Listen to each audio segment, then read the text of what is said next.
இப்போ 3 நாட்டு பிரதமர்கள் வந்து சந்திச்சுக்கிட்டாங்க. முக்கியத்துவம் வாய்ந்த சந்திப்பா பார்க்குறீங்களா? இல்ல ரொம்ப இயல்பான ஒன்றா பார்க்குறீங்களா? உலகத்துக்கு அமெரிக்காவுக்கு ஒரு மாற்று சக்தியா உருவாக வேண்டிய ஒரு சூழ்நிலை சைனாவுக்கு தான் இருக்குது. அமெரிக்கா நமக்கு எதிராக இருக்கு, சைனா வந்து அமெரிக்காவுக்கு எதிராக இருக்கு. அதனால இப்போ நம்ம நண்பர்கள் ஆயிடுறோம். ஆனா ஒரு 5 வருஷத்துக்கு முன்னாடி நிலைமை எப்படி இருந்தது? சீனர்களுக்கெல்லாம் நம்ம விசா கொடுக்கல, சீன ஆப்பெல்லாம் நம்ம பண்ணாலுமே மற்ற பொருட்கள் வந்து அவங்க வந்து இங்க நமக்கு அனுப்பிக்கிட்டு தான் இருந்தாங்க.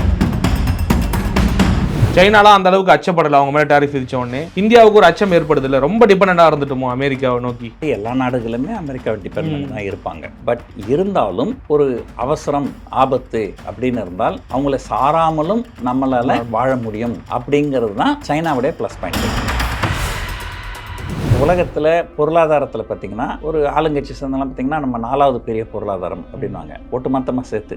இந்தியாவுடைய மக்கள் தொகை வந்து உலகத்திலேயே நம்பர் ஒன். அப்படி இருக்கும்போது நியாயமாக பார்த்தா உலகத்தில் நம்பர் 1 பொருளாதாரமாக நம்ம இருந்துருக்கணும். நம்பர் 1 இல்லை, 2 இல்லை, 3 இல்லை, 4வதுல இருக்கிறோம். அந்த தனிநபர் வருமானத்தில் கிட்டத்தட்ட 200 நாடுகள் இருக்குது உலகத்தில். அதில் நம்ம வந்து 138 140வது இருக்கிறோம். ஒவ்வொரு தடவை வாய்ப்பு கிடைச்சா சைனாவுக்கு போயிட்டு வாங்க. ஸ்மார்ட் சிட்டின்னு ஒரு திட்டம் கொண்டாந்தாங்களா? இந்தியாவில் இருக்கிற எந்த சிட்டி வந்து ஸ்மார்ட் சிட்டின்னு சொல்லுவீங்க? சென்னை ஸ்மார்ட் சிட்டிக்குள்ள தான் இருக்கு. மழை பெஞ்சா தண்ணி நிற்காத ஒரு ஊரே நம்ம கிட்ட இல்லை. அப்புறம் ஸ்மார்ட்னா என்ன அர்த்தம்? அதே தான் மேக் இன் இந்தியா. ஒரு டொயோட்டா ஃபார்ச்சுனர் காரை தயாரித்து விற்றாக்கா அந்த நிறுவனத்துக்கு வெறும் 45,000 ரூபாய் தான் லாபமா. ஆனால் கவர்மெண்ட்டுக்கு டேக்ஸ் மட்டும் 18 லட்சம் போடணும். ஓகே, இங்க 2 இடத்துலையுமே சிக்கல் இருக்கா? அந்த பொருளை உற்பத்தி பண்ணக்கூடியவங்களுக்கும் வரி அதிகமா இருக்கு, வாங்குறவங்களுக்கும் வரி அதிகமா இருக்கு. கண்டிப்பா. இப்போதான் உங்களுக்கு சொன்னேன், உலகம் முழுக்க வந்து செமிகண்டக்டர் தான் ஒரு பெரிய கிரேஸாக இருக்குது. ஸோ இந்தியாவில் இது வரைக்கும் செமிகண்டக்டர் இண்டஸ்ட்ரியே கிடையாது.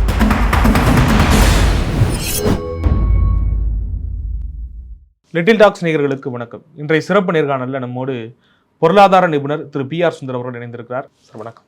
வணக்கம். பேசுபொருளாக போய்கிட்டு இருக்கக்கூடிய விஷயம் வந்துட்டு இந்த 50% டாரிஃப், அதை சுற்றி நடக்கக்கூடிய விஷயங்கள் தான் நிறைய பேசிக்கிட்டே இருக்காங்க. குறிப்பாக வந்துட்டு இப்போ 3 நாட்டு பிரதமர்கள் வந்து சந்திச்சுக்கிட்டாங்க. அவங்க சந்திப்பு வந்துட்டு பெரிய அளவுக்கு முக்கியத்துவம் வாய்ந்தா பார்க்கப்படுது அப்படிங்கிற மாதிரியான கருத்துக்கள்லாம் நிலவிக்கிட்டு வருது. நீங்கள் எப்படி பார்க்குறீங்க? அது முக்கியத்துவம் வாய்ந்த சந்திப்பாக பார்க்குறீங்களா இல்லை ரொம்ப இயல்பான ஒன்றாக பார்க்குறீங்களா? அதாவது சைனா வந்து ஒரு மீட்டிங் வச்சுருக்குறாங்க. அவங்க ஏதோ ஒரு ஷாங்காய் கோஆப்ரேஷன் ஆர்கனைசேஷன்ட்டு. அதில் அவங்க வந்து நிறைய நாடுகளை இன்வைட் பண்ணியிருக்காங்க. அதில் வந்து பல நாடுகள் போயிருக்கிறாங்க. ஸோ அதில் வந்து அவங்க எல்லாருக்கிட்டே தான் பேசுவாங்க. ஸோ அதை வந்து எங்கேயோ ஒரு இடத்துல ஒரு பாரத பிரதமரும் ரஷ்ய அதிபரும் சீன தலைவரும் ஒன்றா இருக்கிறத இது பண்ணி இது இவங்க 3 பேர் அப்படி இப்படின்லாம் வந்து ஒரு இந்தியாவில் ஒரு ஆளுங்கட்சியை சேர்ந்தவர்கள் ஒரு கட்டமைக்கிறாங்க. அது எதுவுமே உண்மை கிடையாது. ஸோ உண்மை என்னென்னா, ஒரு காலத்தில் பார்த்திங்கன்னா America, USSR, United States of Soviet Russia, இது 2 தான் வந்து இரு பெரும் சக்திகளாக இருந்தது. இந்த இரு பெரும் சக்திகளாக இருக்கும்போது மற்ற நாடுகள், சிறிய சிறிய நாடுகள் எல்லாமே ஒன்று அமெரிக்காவை சார்ந்தோ அல்லது USSR சார்ந்தோ இருந்தாங்க. ஒரு காலகட்டத்தில் இந்த USSR அப்படிங்கிறது பிரிஞ்சிடுச்சு, டிஸ்இன்டெகிரேட் ஆகிட்டு பல நாடுகளாக பிரிஞ்சிடுச்சு. இன்றைக்கி ரஷ்யாவுக்கும் யுக்ரைனுக்கும் சண்டை நடக்குது. அது 2மே ஒரே நாடாக இருந்தது ஒரு காலத்தில்.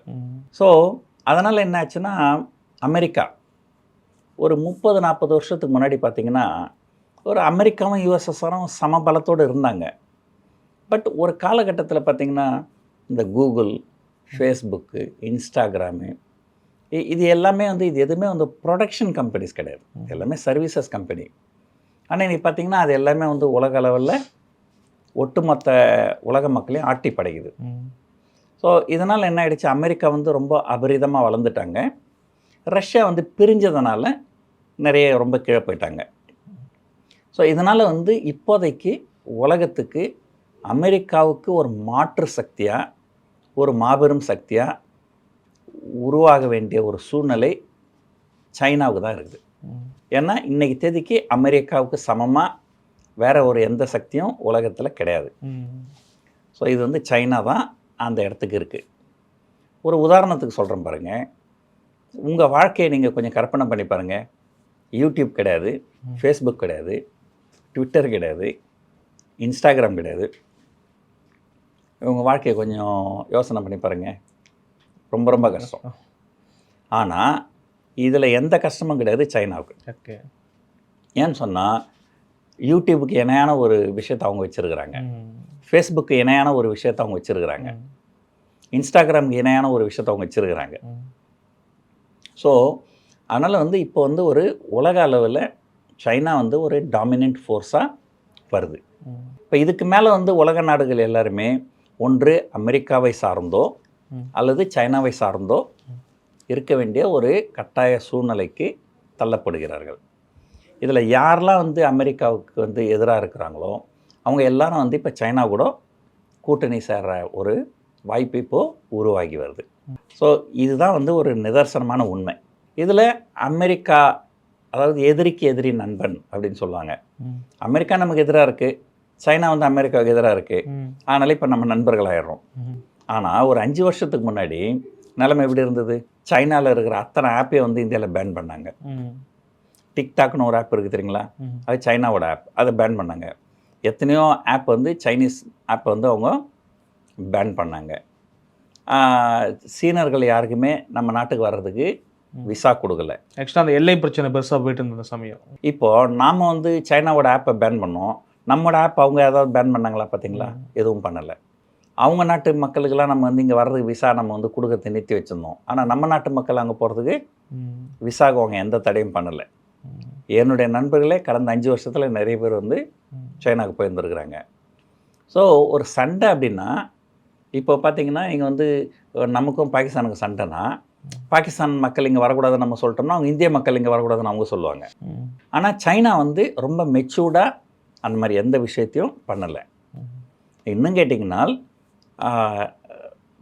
ரேர் எர்த் மினரல்ஸ் அப்படின்னு சில இது இருக்குது. அது வந்து இந்த எலக்ட்ரிக் கார் தயாரிக்கிறதுக்கெலாம் அது வந்து ரொம்ப கண்டிப்பாக ஒரு தேவைப்பட வேண்டிய விஷயம். ஸோ சீனர்களுக்கெல்லாம் நம்ம விசா கொடுக்கல, சீன ஆப்பெல்லாம் நம்ம பண்ணாலுமே மற்ற பொருட்கள் வந்து அவங்க வந்து இங்கே நமக்கு அனுப்பிக்கிட்டு தான் இருந்தாங்க. இப்போ கூட நீங்கள் கடையில் போனீங்கன்னா பெரும்பாலும் சீன பொருட்கள் தான் இந்தியாவிலே விற்பனை ஆகுது. அவங்க எந்த ஒரு வர்த்தக தடையும் போடலை. ஸோ அவங்க வந்து ஓரளவுக்கு நல்ல மெச்சூர்டாக தான் நடந்துட்டு வராங்க. ஆனால் நம்ம நாட்டில் தான் ஒரு என்னென்னா வந்து ஒரு எப்படி நான் இதை எப்படி பார்க்குறேன்னாக்கா, ஒரு ஆளுங்கட்சியாக இருக்கிற பிஜேபி எங்ககிட்ட தான் வந்து எல்லா அதிகாரமும் இருக்குது, எங்ககிட்ட தான் இன்கம் டேக்ஸ் இருக்குது, எங்ககிட்ட தான் இடி இருக்குது, எங்களை எதிர்த்து எவனும் பேசக்கூடாது, எவனா பேசினா அவனுக்கு இன்கம் டேக்ஸ் ரைடு பாயும், இடி ரைடு பாயும் அப்படின்னு எல்லாரையும் எதிர்கட்சிகள்லாம் அடக்கி ஒடுக்கி வச்சுருக்கிறாங்க. ஸோ இப்போ நானே தான் ராஜா அப்படிங்கிற ஒரு நினைப்பு இருக்கும்போது வெளிநாட்டுக்கு வரும்போது அதே எண்ணம் உங்களுக்கு வருது. இது என்ன இது, ஸ்ரீலங்கா எவ்வளோ தெம்மாத்துண்டு நாடு, பங்களாதேஷ் எவ்வளோ தெம்மாத்துண்டு நாடு, அவங்க எப்படி நமக்கு எதிராக பேசலாம் அப்படின்னு இவங்க எல்லாரும் கூட சண்டை போட்டுக்கிறாங்க. மாலத்தீவு கூட பிரச்சனை இருந்ததா, ஸ்ரீலங்கா கூட பிரச்சனை இருந்ததா, பங்களாதேஷ் கூட பிரச்சனை இருந்ததா, பாகிஸ்தான் கூட எப்பவுமே பிரச்சனை உண்டு, அதை விட்டுருங்க, அதை பற்றி பேச வேணாம். சைனா கூட பிரச்சனை இருந்ததா, சரி உலகம் எங்கேயோ இருக்கிற நாடு கனடா நாட்டுக்கு நம்ம நாட்டுக்கு எவ்வளோ பிரச்சனை. ஸோ இப்படி வந்து உலகத்தில் எந்த ஒரு நாடு கூடவுமே வந்து சிந்தூர் ஆப்ரேஷன் போது உலகத்தில் ஒரே ஒரு நாடு கூட நமக்கு சப்போர்ட் பண்ணல. நீங்கள் சொன்ன அந்த பதில இருந்தே ஒரு கேள்வி சார், என்னன்னாக்கா வெளியுறவு கொள்கையில் வந்துட்டு நிறைய சிக்கல் இருக்குது இந்தியாவை பொறுத்த வரைக்கும், சரியாக அவங்க கையாளுறதில்லை அப்படின்னு. ஒரு பக்கம் எக்ஸ்ட்ரீமிட்டியாக அமெரிக்காவோட டிபெண்டன்சி அதிகமாகிடுச்சோ இந்தியாவுக்கு, அதனால தான் இப்போ அவங்க ஏதோ ஒரு எதிரான நடவடிக்கை எடுக்கும் பொழுது நம்மளால் வந்து தாக்கு பிடிக்க முடியலையோ. 50% டேரிஃப் அப்படின்னு சொன்ன உடனே சைனாலாம் அந்த அளவுக்கு அச்சப்படலை, அவங்க மேலே டேரிஃப் விதிச்ச உடனே இந்தியாவுக்கு ஒரு அச்சம் ஏற்படுது இல்லை, ரொம்ப டிபெண்டாக இருந்துட்டோமோ அமெரிக்காவை நோக்கி? இல்லை, பொதுவாகவே வந்து எல்லா நாடுகளுமே அமெரிக்காவை டிபெண்ட் பண்ணி தான் இருப்பாங்க. ஏன்னா அமெரிக்கா வந்து உலகத்திலேயே பொருளாதாரத்தில் நம்பர் 1 நாடு. பல நாடுகள்லேருந்து அவங்க வந்து இறக்குமதி பண்ணுறாங்க. ஸோ பல நாடுகளுக்கு அது வந்து ஒரு வர்த்தக மையமாக இருக்குது. பெரும்பாலான நாடுகள் வந்து அவங்கள சார்ந்து தான் இருப்பாங்க. பட் இருந்தாலும் ஒரு அவசரம் ஆபத்து அப்படின்னு இருந்தால் அவங்கள சாராமலும் நம்மளால் வாழ முடியும் அப்படிங்கிறது தான் சைனாவுடைய ப்ளஸ் பாயிண்ட்டு. இப்போ சொன்ன இல்லைங்களா, அவங்க நாளைக்கு வந்து ட்ரம்ப் ஒரு கிரேசியான ஆள், நாளைக்கு யூடியூப்பை கூப்பிட்டு நீங்கள் வந்து இந்தியாவுக்கும் சைனாவுக்கும் நீங்கள் சர்வீசஸை கொடுக்கக்கூடாது, நீங்கள் கொடுத்தீங்கன்னா உங்களுக்கு 50% எக்ஸ்ட்ரா டேக்ஸு அப்படின்னு சொன்னார்னு வச்சுங்க, இந்தியாவில் எல்லாமே முடங்கிடும், சைனாவில் எதுவுமே முடங்காது. ஸோ அவங்க வந்து ஒரு நிறைய விஷயங்களில் அவங்க தன்னிறைவு. இப்போ ஒரு உதாரணத்துக்கு பார்த்தீங்கன்னா, கடந்த ஒரு வருஷத்தில் உலக அளவில் ரொம்ப ஃபேமஸாக பேசப்படுகின்ற விஷயம் வந்து செமிகண்டக்டர். இந்த ஆர்டிஃபிஷியல் இன்டெலிஜென்ஸ் வருது, அதுக்கு உண்டான செமிகண்டக்டர் டிமாண்ட் அதிகமாகுது, அப்படின்னு சொல்லிட்டு ஒரு NVIDIAன்னு ஒரு கம்பெனி இருக்குது அமெரிக்காவில். அது பார்த்திங்கன்னா ஒரு கிட்டத்தட்ட ஒரு 2 வருஷத்தில் பார்த்திங்கன்னா கிட்டத்தட்ட 18 மடங்கு விலை ஏறி இருக்குது. 18 மடங்கு. ஓகே, 18 டைம்ஸ் விலை ஏறி இருக்குது. அப்போ என்ன பண்ணாங்க, சைனாவில் வந்து டீப் சீக்னு ஒரு கம்பெனி இருக்காங்க. அவங்க அனௌன்ஸ் பண்ணாங்க ஒரே நாளில் அவங்க தயாரிக்கிற செமிகண்டக்டர் அதை விட விலை ரொம்ப குறைவான விலையில் எங்களால் ஒரு செமிகண்டக்டர் தயாரிக்க முடியும், அதையும் ஆர்டிஃபிஷியல் இன்டெலிஜென்ஸுக்கு பயன்படுத்தலாம் அப்படின்னு சொன்னாங்க. ஸோ அந்த மாதிரி வந்து ஒரு அமெரிக்காவுக்கு இணையாக ஒரு ரிசர்ச் டெவலப்மெண்ட்டு எல்லாமே அங்கே இருக்குது. ஸோ அதனால் சைனாவுடைய விஷன் வந்து ஒரு பெரிய விஷன், நல்ல விஷன். ஆனால் இந்தியா பொறுத்த வரைக்கும் பார்த்திங்கன்னா இப்போ அந்த மாதிரி விஷன்லாம் இருக்குதா அப்படின்னு கேட்டிங்கன்னா அது இல்லை. குறிப்பாக பார்த்திங்கன்னா ஐடி துறை எடுத்துக்கிட்டிங்கன்னா அமெரிக்கர்களுக்கு நம்ம சேவகம் பண்ணிட்டுருக்கோம். ஓகே, அவங்களுடைய ப்ராஜெக்ட்ஸ் எடுத்து நம்ம ஆமாம். ஸோ அதுதான் நம்ம பண்ணிட்டுருக்குறோம். ஸோ இது புதுசாக வந்து நம்மளால் வந்து எதையுமே செய்ய முடியல, சாதிக்க முடியல. ஸோ அதையெல்லாம் நோக்கி வந்து இந்தியா வந்து ஒரு பயணப்படணும். ஸோ இந்த அரசியல் கட்டமைப்பில் நிறைய மாறுதல்கள் வரணும். ஸோ அப்போ தான் வந்து ஒரு நாடு வந்து ஒரு நல்லா முன்னுக்கு வரும். உலகத்திலேயே நம்பர் 1 பொருளாதாரம் அமெரிக்கா. உலகத்தில் பொருளாதாரத்தில் பார்த்திங்கன்னா ஒரு ஆளுங்கட்சி சேர்ந்தெல்லாம் பார்த்திங்கன்னா நம்ம 4வது பெரிய பொருளாதாரம் அப்படின்வாங்க. 4வது பெரிய பொருளாதாரம்னா எப்படின்னா ஒட்டுமொத்தமாக சேர்த்து வேல்யூ, மொத்தமான வேல்யூ. ஆமாம். இப்போ ஒரு உதாரணத்துக்கு சொல்கிறேன் பாருங்க, நான் சொல்கிறேன் நான் வந்து மாதத்துக்கு 1 லட்ச ரூபா சம்பாதிக்கிறேன், பாரு உன்னை விட நான் பெரிய ஆள் அப்படின்னாக்கா நீங்கள் நான் சொல்லுங்கள், அது எப்படி சார் நீங்கள் பெரிய ஆள் ஆவீங்க? எங்கள் குடும்பத்தில் 12 பேர் இருக்கிறோம், ஆளுக்கு 10,000 ரூபாய் சம்பாதிக்கிறோம். அப்போ எங்களுக்கு 120, 1,20,000 இல்லை, உங்களுக்கு 1 லட்சம், எங்களுக்கு 1,20,000 அப்படின்னா ஒருத்தனுக்கு 1 லட்சம் வர்றதும் 12 பேருக்கு சேர்ந்து 1,20,000 வர்றதும் வேறு வேறு. ஸோ இந்தியா 4வது பெரிய பொருளாதாரம்னு சொல்கிறது நாங்கள் 12 பேர் சேர்ந்து 1,20,000 சம்பாதிக்கணும்னு சொல்ல முடியும். ஏன்னா இந்திய நாட்டு மக்கள் தொகை எவ்வளோ? 140 கோடி. உலகத்தில் நம்பர் 1. இந்தியாவுடைய மக்கள் தொகை வந்து உலகத்திலேயே நம்பர் 1. அப்படி இருக்கும்போது நியாயமாக பார்த்தா உலகத்தில் நம்பர் 1 பொருளாதாரமாக நம்ம இருந்துருக்கணும். நம்பர் 1 இல்லை, 2 இல்லை, 3 இல்லை, 4வதுல இருக்கிறோம். கரெக்டுங்களா? இது இப்போ என்னென்னா இது சரியான இதை பார்க்கணுன்னா ஒரு தனிநபர் வருமானத்தை பார்க்கணும். அந்த தனிநபர் வருமானத்தில் கிட்டத்தட்ட 200 நாடுகள் இருக்குது உலகத்தில். அதில் நம்ம வந்து 138, 140 இருக்கிறோம். ஆமாம் இல்லை? ஆனால் இந்த நாட்டிலேருந்து உலகத்திலே 2வது பெரிய பணக்காரர் வராரு. எப்படி? உலகத்தில் 2வது பெரிய பணக்காரராக இருந்தார் கௌதம் அதானி கொஞ்ச நாளைக்கு முன்னாடி. கவர்மெண்ட் எடுக்கக்கூடிய அந்த பிரின்சிபல்ஸே வந்து தனிநபர்கள் பணம் குவிக்கிறது தான் உதவுதுன்னு நினைக்கிறீங்களா? பரவலாக்கப்படலை.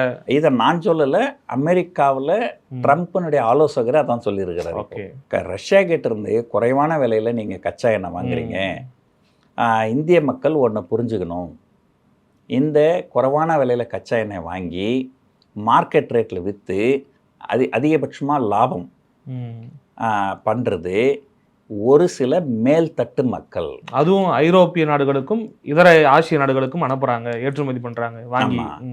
நீங்கள் குறிப்பிட்டிருந்தீங்க உள்நாட்டு உற்பத்தியில் கவனம் செலுத்தணும், நிறைய விஷயங்கள் வந்துட்டு இந்தியாவே உருவாக்கணும் அப்படின்னு சொல்லி. மோடி வந்து பொறுப்பேற்ற காலம் முதலே வந்துட்டு இந்த மேக் இன் இந்தியா அப்படிங்கிற ஒரு ஸ்டேட்மெண்ட்டை ரொம்ப அதிகமாகவே பயன்படுத்துகிறாரு. அது ரொம்ப ஃபேமஸான ஸ்டேட்மெண்ட்டும் கூட. ஆனால் அதற்கான முன்னெடுப்பு பெருசாக இல்லைன்னு பார்க்குறீங்களா? அதை தாண்டி எனக்கு இன்னொரு கேள்வி என்னன்னாக்கா, உள்நாட்டு உற்பத்தி ஒரு பக்கம், அதற்கான சந்தை விலையை ஏற்படுத்தணும்ல. ஒரு பொருளை உருவாக்குறோம்னாக்கா அதை இங்கேயே விற்கிற மாதிரி ஒரு சூழ்நிலை உருவாக்கணும். நம்ம 140 கோடி பேர் இருக்கிறோம், 150 கோடி பேர் இருக்கிறோம், நம்ம ஏன் போயிட்டு அமெரிக்காவில் விற்கணும், எக்ஸ்போர்ட் பண்ணணும், அங்கேயே இறக்குமதிக்கு அவங்க வரி விதிக்கணும் அப்படிங்கிற சூழல் இருக்குல்ல. இது ரெண்டுத்துக்குமே வந்து பெரிய அளவுக்கு முன்னெடுப்புகள் எடுக்கலையா மோடி அரசு? இப்போ ஒன்று எத்தனையோ திட்டங்கள் சொல்லுவாங்க, ப்ராக்டிக்கலாக அது எந்த அளவுக்கு வந்திருக்குது அப்படின்னு தெரியாது. நீங்கள் மற்ற நாடுகளுக்கு போயிருக்கிறீங்களான்றது எனக்கு தெரியாது. போனதில்லை. ஒவ்வொரு தடவை வாய்ப்பு கிடைச்சா சைனாவுக்கு போயிட்டு வாங்க. ஸ்மார்ட் சிட்டின்னு ஒரு திட்டம் கொண்டாந்தாங்களா? இந்தியாவில் இருக்கிற எந்த சிட்டி வந்து ஸ்மார்ட் சிட்டின்னு சொல்லுவீங்க? சென்னை ஸ்மார்ட் சிட்டிக்குள்ள தான் இருக்குது. சென்னை இருக்குது, இந்த மாதிரி பல சிட்டிகள் இருக்குது. ஆனால் நீங்கள் மனசாட்சியை தொட்டு சொல்லுங்கள், சென்னையோ அல்லது ஏதோ ஒரு சிட்டியோ இந்த சிட்டி வந்து ஸ்மார்ட் சிட்டிங்க அப்படின்னு சொல்லுங்கள். மழை பெஞ்சா தண்ணி நிற்காத ஒரு ஊரே நம்மக்கிட்ட இல்லை. அப்புறம் ஸ்மார்ட்னா என்ன அர்த்தம்? அதே தான் மேக் இன் இண்டியாவும். ஸோ மேக் இன் இண்டியான்னு சொல்லிட்டுறதுனால இப்போ கேள்வி என்னென்னா, நீங்கள் கரெக்டாக சொன்னீங்க, பொருட்களை உற்பத்தி பண்ணணும். சரி, அது உற்பத்தி பண்ணுறதுக்கே நீங்கள் என்ன பண்ணணும், அதுக்கு ஒரு மார்க்கெட் இருக்கணும். மார்க்கெட் இருக்குது. ஆனால் இவங்க என்ன பண்ணாங்க, நீங்கள் 50% ஜிஎஸ்டி கொடுங்கன்னு கேட்பாங்க. ஓகே. இப்போ வின்ஃபாஸ்ட்னு ஒரு கம்பெனி, அது வியட்நாம் தம்மத்துன்ற நாடு. அந்த நாட்டில் இருக்கிற ஒரு கம்பெனி கூட தமிழ்நாட்டில் வந்து ஒரு எலக்ட்ரிக் கார் தயாரிக்கிற ஒரு கம்பெனி வச்சுருக்குறாங்க. ஸோ இந்த மாதிரி நீங்கள் பல நாடுகள்லேருந்து நீங்கள் வந்து பண்ணணுன்னா, அப்போது ஒரு உதாரணத்துக்கு சொல்கிறேன். இப்போ நீங்களே ஒரு பெரிய பணக்காரு, வெளிநாட்டில் இருக்கிறீங்க, நீங்கள் வாங்க இந்தியாவில் வந்து கார் தயாரிங்க அப்படின்னாக்கா, சந்தோஷமாக வருவீங்க. எப்போ வருவீங்க? நீங்கள் கார் தயாரித்து விற்கணும்ல. கார் தயாரித்து விற்க போனால் 50% ஜிஎஸ்டி. ஏதோ ஒரு சோஷியல் மீடியாவில் பார்த்தேன், ஒரு டொயோட்டா ஃபார்ச்சுனர் காரை தயாரித்து விற்றாக்கா அந்த நிறுவனத்துக்கு வெறும் 45,000 ரூபாய் தான் லாபமா ஒரு காருக்கு. ஆனால் கவர்மெண்ட்டுக்கு டேக்ஸ் மட்டும் 18 லட்சம் போதும். நீங்கள் பணத்தை கொண்டாங்க, நீங்கள் கார் தயாரிங்க, இத்தனை ஆயிரக்கணக்கான மக்களை வேலைக்கு வைங்க, இவ்வளோ பெரிய கம்பெனியை சமாளிச்சுட்டு நீங்கள் வந்து ஒரு காரை தயாரித்து அதில் ஒரு 50,000 ரூபாய் லாபம் நீங்கள் எடுத்துங்க, எங்களுக்கு ஒரு 20 லட்சம் ரூபாய் ஜிஎஸ்டி கொடுத்துருங்க. ஓகே. அப்படின்னா அப்போ எப்படி வந்து வருவாங்க? ஓகே, இங்கே 2 இடத்துலையுமே சிக்கல் இருக்கா? அந்த பொருளை உற்பத்தி பண்ணக்கூடியவங்களுக்கும் வரி அதிகமாக இருக்குது, வாங்குறவங்களுக்கும் வரி அதிகமாக இருக்குது. கண்டிப்பாக. ஓகே. ஸோ இதனால தான் வந்து இங்கே வந்து நிறைய பெரும்பாலான உலக நாடுகளில் இங்கே வந்து ஒரு தயாரிக்கணும் அப்படின்றது. ஸோ முதல்ல நம்ம வந்து ஃபஸ்ட்டு வந்து நம்ம வந்து காம்படிட்டிவ் கிடையாது. ஒரு உதாரணத்துக்கு பார்த்தீங்கன்னா, டெஸ்லா கார் வந்து சைனாவில் தான் தயாரிக்கிறாங்க. இல்லை, காம்படிட்டிவ் சுத்தமாக இல்லைன்னு சொல்ல முடியாது. ஆப்பிள் ஃபோன்லாம் வந்து நம்ம நாட்டில் தான் தயாரிக்கிறாங்க. இந்தியாவிலேயே வந்து அதிகபட்சமான பெண்கள் வேலைக்கு போகிற மாநிலம் வந்து நம்ம மாநிலமாக இருக்குது. ஸோ இந்த மாதிரி ஒரு சில மாநிலங்கள் அவங்க வந்து ஓரளவுக்கு நல்லா பண்ணுறாங்களே தவிர, ஒரு மத்திய அரசாங்கம் இதுக்கெல்லாம் ஏதாவது ஒரு இது பண்ணுறாங்களா? இப்போ நீங்கள் ஒன்று பண்ணுங்கள், ஒரு நல்ல நாலேஜ் உள்ள ஸ்டேட் இந்தியாவில் எதுன்னு கேட்டிங்கன்னா ஒரு தமிழ்நாடுன்னு கண்டிப்பாக சொல்லலாம். இப்போ தான் உங்களுக்கு சொன்னேன், உலகம் முழுக்க வந்து செமிகண்டக்டர் தான் ஒரு பெரிய கிரேஸாக இருக்குது. ஸோ இந்தியாவில் இது வரைக்கும் செமிகண்டக்டர் இண்டஸ்ட்ரியே கிடையாது. இப்போ தான் என்ன பண்ணாங்க, நாங்கள் 50% சப்சிடி கொடுக்குறோம், இங்கே வந்து செமிகண்டக்டர் தொழிற்சாலை ஆரம்பிங்க அப்படின்னு சொன்னாங்க. ஸோ எத்தனை தொழிற்சாலை இது வரைக்கும் ஆரம்பிச்சிருக்கிறாங்க. அதில் ஒரே ஒரு நிறுவனத்துக்கு கூட தமிழ்நாட்டில் செமிகண்டக்டர் தொழிற்சாலை ஆரம்பிப்பதற்கு அனுமதி கொடுக்கப்படவில்லை.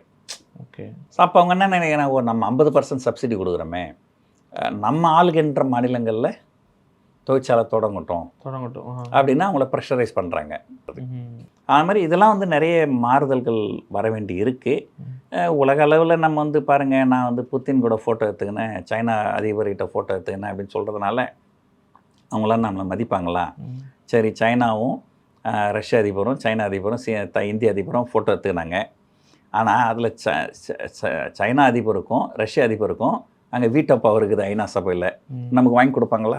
உலகத்தில் 5 நாடுக்கு வீட்டோ பவர் இருக்குது, அதில் இந்தியாவுக்கு சரி வீட்டோ பவர் கூட வேணாம், ஒரு செக்யூரிட்டி கவுன்சிலில் ஒரு சீட்டு வாங்கி கொடுப்பாங்களா? அது கூட நமக்கு வந்து இன்றைக்கு வரைக்கும் கிடைக்கல. ஸோ நான் பொதுவாக சொல்கிற கருத்து என்னென்னா, இன்றைக்கி வந்து அமெரிக்காவுக்கு வந்து நமக்கு எதிராக மூர்க்கத்தனமாக, அது நான் தவறுன்னு தான் சொல்கிறேன். அமெரிக்கா செய்கிறது சரின்னு சொல்லலை. சைனாவும் ரஷ்யா கிட்டேருந்து கச்சா எண்ணெய் வாங்குறாங்க, ஆனால் அவங்களுக்கு வந்து டேக்ஸ் போடலை. ஓகே. இந்தியா வந்து ரஷ்யா கிட்டேருந்து கச்சா எண்ணெய் வாங்குறாங்கன்றதுனால இந்தியாவுக்கு மட்டும் வந்து அதிகமான வரியை விதிச்சிருக்கிறாங்க. உலகத்திலேயே எந்த நாட்டுக்குமே 50% வரி கிடையாது, நமக்கு எதிராக வந்து 50% வரியை போட்டிருக்கிறாங்க. இதெல்லாம் வந்து தப்புன்றது தான் நம்முடைய இது. ஆனால் இருந்தாலும் இவ்வளவு நாட்கள் வந்து மற்ற எல்லா நாடுகளுக்கும் ஒரு நல்ல உறவை வளர்க்காமல் அமெரிக்கா மட்டுமே இருந்தால் போதும் அப்படின்னு இருந்துட்டு, இப்போ இன்றைக்கி திடீர்னு வந்து அமெரிக்கா கூட பிரச்சனை வருதுன்றதுனால சைனாவை போய் பார்க்குறது, இதெல்லாம் வந்து எந்த அளவுக்கு பயனாக்கா இதெல்லாம் ஒரு நீண்ட காலம் ஆகும். நேற்று வரைக்கும் அவங்க நாட்டில் இருக்கிற யாருக்கும் நம்ம விசா கொடுக்கல, அவன் ஆப்பெல்லாம் பேன் பண்ணிட்டோம். இப்போ இன்றைக்கி திடீர்னு போய் அவர் நேரில் பார்த்து பேசி ஒரு ஃபோட்டோ எடுத்துக்கிறதுனால ஒன் டே நியூஸ் தான், உடனே வந்து ஒரு உறவுகள்லாம் நல்லா பலப்பட்டு நாளைக்கு என்ன ஆனாலும் பரவாயில்ல, நாங்கள் வந்து இந்தியா கூட நிற்போம் அப்படின்னு சைனா நிற்பாங்களா? வாய்ப்பில்லை. உதட்டளவில் செய்வாங்க, உள்ளத்தளவில் செய்வாங்களா அப்படின்னு கேட்டால் செய்வாங்க. அது கொஞ்சம் நாளாகும். ஓகே. அதுக்கு வந்து இன்னும் நீண்ட நாள் ஆகும். ஸோ அதனால் இந்த வெளியுறவுத்துறை கொள்கைகள்லாம் இவங்க வந்து கொஞ்சம் மாற்றி அமைச்சு எல்லா நாடுகளுக்கும் ஒரு நட்பாக இருந்து அப்படி தான் வந்து இவங்க வந்து ஒரு டெவலப்மெண்ட்டை கொண்டு வர முடியுமே தவிர எல்லாரும் கூட சண்டை போட்டுக்கின்னு இஸ்ரேல் தவிர இன்னைக்கு தேதிக்கு இந்தியாவுக்கு நட்பு நாடுன்னு சொல்கிறதுக்கு ஒரு நாடு கூட கிடையாது. இந்த மாதிரி நம்ம ஏற்கனவே குறிப்பிட்டிருந்தோம், நிறைய பொருட்களுக்கு வந்துட்டு வரி விதிச்சிருக்காங்க. கிட்டத்தட்ட எல்லா பொருட்களுக்கும் இந்தியாவில வந்து இறக்குமதி ஆகிற எல்லா பொருளுக்கும். அதில் அதிகமாக நம்ம வந்துட்டு எக்ஸ்போர்ட் பண்ணக்கூடிய விஷயங்கள் வந்து பார்த்தீங்கன்னாக்கா இந்த ஆடைகள், அப்புறம் வந்துட்டு ரத்தினங்கள், அதெல்லாம் வந்துட்டு இந்த நகைகள் அது சம்மந்தப்பட்டது. இது இல்லாமல் இறால், இன்னும் சில விஷயங்கள்லாம் சொல்லப்படுது இல்லையா? ஏன் வந்துட்டு அந்த அமெரிக்கன் அந்த மார்க்கெட் வந்துட்டு இதுக்கு வந்துட்டு முதன்மைப்படுது இந்தியாவை தாண்டி அப்படிங்கிற ஒரு கேள்வி இருக்குல்ல? ஒருவேளை இந்தியாவில் அந்த கன்சம்ஷன் ரேட் வந்து ரொம்ப குறைவாக இருக்கா? நுகரும் தன்மை, குறிப்பாக நான் சொல்கிறது இந்த விலை உயர்ந்த நகைகளாக இருக்கட்டும், ரத்தினங்களாக இருக்கட்டும், இங்கே இந்தியாவில் அந்த கன்சியூமிங் கேப்பபிலிட்டி ரொம்ப குறைவாக இருக்கான்னு கேட்குறேன். அதனால் நம்ம அமெரிக்காவை டிபெண்ட் பண்ணியிருக்கோமா? இல்லைங்க. அதாவது எந்த நாடுமே வந்து சொந்தமாகவும் கன்சியூம் பண்ணுவாங்க, வெளிநாட்டுக்கும் ஏற்றுமதி பண்ணுவாங்க. நம்ம ஏற்றுமதி பண்ணாதான் நமக்கு டாலர் கிடைக்கும். ஓகே, அதனால இப்போ நம்ம கிட்ட எது அதிகமாக இருக்கோ அதை நம்ம ஏற்றுமதி பண்ணுறோம், நம்ம கிட்ட எது குறைவாக இருக்கோ அதை நம்ம இறக்குமதி பண்ணுறோம். ஓகே. இப்போ இந்தியாவில் பார்த்தீங்கன்னா உங்களுக்கு இறால் நிறைய கிடைக்குது, ஏற்றுமதி பண்ணுறோம். ஆனால் க்ரூட் ஆயில் நிறைய கிடைக்கல, அதை இறக்குமதி பண்ணுறோம். ஸோ இதுதான் வந்து ஒரு உலக நீதி.